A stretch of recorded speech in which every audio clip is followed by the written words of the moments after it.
தலைவரே, ரமணா படத்தில் வர நம்ம கேப்டன் விஜயகாந்த் மாதிரி ஆயிட்டுக்கிறேன் தலைவர். அந்த படத்தில் நம்ம கேப்டன் அடிக்கடியும் ஒன்று சொல்லுவார், தமிழில் எனக்கு பிடிக்காத ஒரே வார்த்தை வந்து மன்னிப்பு அப்படின்னு சொல்லிட்டு. அந்த மாதிரி எனக்கு இப்போ இங்கிலீஷில் பிடிக்காத ஒரே வார்த்தை வந்து டயட் அப்படின்னு ஆகிப்போச்சு தலைவா. இதுக்கு காரணம் நான் கிடையாது. நான் டயட்லாம் இருக்க மாட்டேன். அது என் பாடியை பார்த்தா உங்கள் எல்லாருக்குமே தெரியும், ஓகேவா? என் கூட இருக்குதுங்க பாருங்க. ஐயோயோ நான் டயட் பண்ணுறேன், டயட் பிளான் பண்ணுறேன், அது பண்ணுறேன்னு சொல்லிட்டு உயிரை வாங்கி ஐயோ அழிச்சாட்டே பண்ணின்னு சுற்றி இருக்கிறாங்க. என்ன பிரச்சனைனா, தலைவா 2 பேர் கூட மட்டும் தயவு செஞ்சு சேராதீங்க. சேர முடியாதுன்னு சொல்ல முடியாது, எல்லாம் ஃப்ரெண்ட்ஸு தான், நண்பர்கள் தான், தவிர்க்க முடியாது. ஆனால் அந்த 2 பேர் கூட மட்டும் ரொம்ப ஊட்டிக்காதீங்க. யார் அப்படின்னா, ஒன்று லவ் பண்ணுறவங்க, நெக்ஸ்ட்டு இந்த மாதிரி டயட் இருக்கிறவங்க. லவ் பண்ணுறாங்க அதெல்லாம் வந்து என்ன, 40 வயசு ஆகி போச்சு, நம்ம கூட இந்த செட்டு என்ன பசங்கள்லாம் எல்லாம் கல்யாணம் பண்ணி குழந்தை பற்றி எல்லாம் சந்தோஷமாக இருக்கிறாங்க. அதை விட்டுருங்க. அந்த அந்த பாவத்தெல்லாம் அனுபவித்து வந்தாச்சு.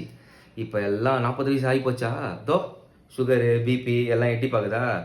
போதா குறைக்க நம்ம குடிக்கிற குடிக்கு தொப்பை வேற, அதை குறைக்கிறேன் அதை பண்ணுறேன்னு சொல்லிட்டு எல்லாம் டயட் இருக்கிறாங்க. சரிடா தம்பி, நீ தலைவா, நீ டயட் இரு தலைவா, நீ ஹெல்த்தியாக இரு, சந்தோஷமாக இரு, நோ ப்ராப்ளம் அபவுட் இட். ஆனால் உன் வீட்டுக்கு எங்களை விருந்துனா சாப்பிட கூப்பிட்டினா உன் டயட்டை ஏன் தலைவா எனக்கு வைக்கிற? டேய், நீ உப்பு போடாமல் சாப்பிடு, காரம் போடாமல் சாப்பிடு, புளி போடாமல் சாப்பிடு, உனக்கு பிடிக்கும்டா. எங்களுக்கு ஏன்டா அதையும் கொடுத்து சாவடிக்கிறீங்க? அதாவது இப்போ நான் சாப்பிட்றேன்னா எனக்கு ஒரு 2 தோசை போதும், இல்லை 5 தோசை போதும், இல்லைனா 10 தோசை போதும் அப்படின்னுவேன் நான். இல்லைனா ஏதோ ஒரு கப்பு ரைஸ் கொடுங்க, இல்லை 2 சப்பாத்தி அப்படின்னுவேன் நான். இவனுங்க பண்ணுற அல்சாட்டியாக இருக்குது தெரியுமா? எப்படி தெரியுமா?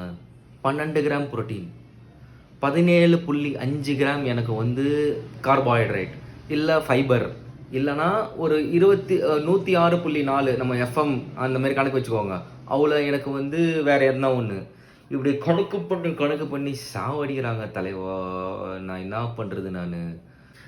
ஸோ டியர் வியூவர்ஸ், நான் யார்கிட்ட என்ன சொல்கிறதுன்னு எனக்கு ஒன்றுமே புரியல. நான் என்ன தான் காப்பாற்றிக்கணும், ஆனால் உங்களையும் நீங்கள் காப்பாற்றிங்க. யாராவது இந்தமாரி டயட் பண்ணுறாங்க சொல்லிட்டு அவங்க வீட்டுக்கெல்லாம் தயவு செஞ்சு சாப்பிட போயிடாதீங்க. போனாலும் உஷாராக இருங்க, ஓகேங்களா? See you in the next video. Tata, bye bye.